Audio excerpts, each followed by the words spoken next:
একবার শহরের এক বিখ্যাত মনোরোগ বিশেষজ্ঞের কাছে একজন ভদ্রমহিলা এলেন এবং বললেন, ডাক্তারবাবু, আমার একটি সমস্যা আপনার সাথে আলোচনা করতে চাই। ডাক্তারবাবু বললেন, বলুন কী সমস্যা। ভদ্রমহিলা বললেন, সমস্যাটা ঠিক আমার নয়, আসলে আমার স্বামীর। আমার স্বামী খালি সব সময় বলেন, আমার হিসেব মিটিয়ে দাও, আমার হিসাব মিটিয়ে দাও।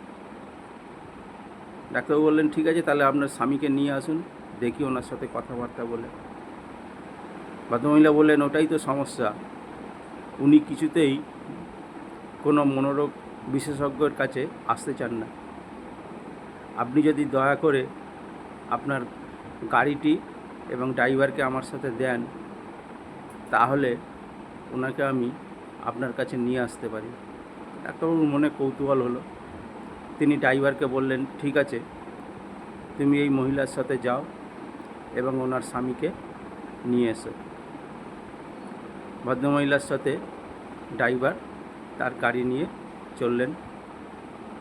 ভদ্রমহিলা বললেন, আমাকে শহরের একটা বিখ্যাত জুয়েলারির দোকানের সামনে প্রথমে নিয়ে চলো। সেই কথা অনুযায়ী গাড়িটি একটি বিখ্যাত জুয়েলারি দোকানের সামনে এসে উপস্থিত হল।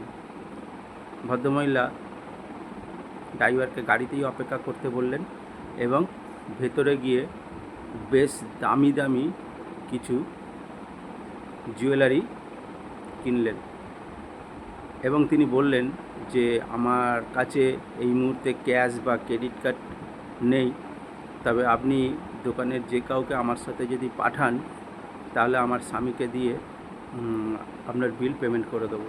ওই যে আমার বাইরে গাড়ি এবং ড্রাইভার রয়েছে। এত টাকার জুয়েলারি কিনেছেন তিনি, তাই মালিক ভাবলেন যে ঠিক আছে, আমি নিজেই যাই, গিয়ে টাকাটা নিয়ে আসি। তো তিনি ভদ্রমহিলার সাথে বাইরে আসলেন। ভদ্রমহিলা বললেন, আপনি যান এই গাড়িতে করে আমার স্বামীর কাছে, উনি আপনার বিল মিটিয়ে দেবেন। তো যাই হোক, এরপর বললেন, আমার একটা, ভদ্রমহিলা এই কথাও বললেন সঙ্গে, যে আমার একটা কাজ আছে, আমি সেই কাজটা সেরে আমি চলে যাব। ড্রাইভারকে বললেন, এনাকে সাহেবের কাছে নিয়ে যাও।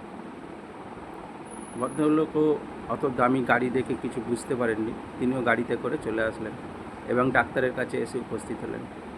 ডাক্তারবাবু বললেন, কে আপনি? তখন ড্রাইভার বলল যে ম্যাডাম তার স্বামীকে আনতে পাঠিয়েছিলেন, ইনি সেই। ডাক্তারবাবু বললেন, বলুন আপনার কী হয়েছে। ভদ্রলোক বললেন যে, আমার হিসাবটা মিটিয়ে দিন। ধন্যবাদ।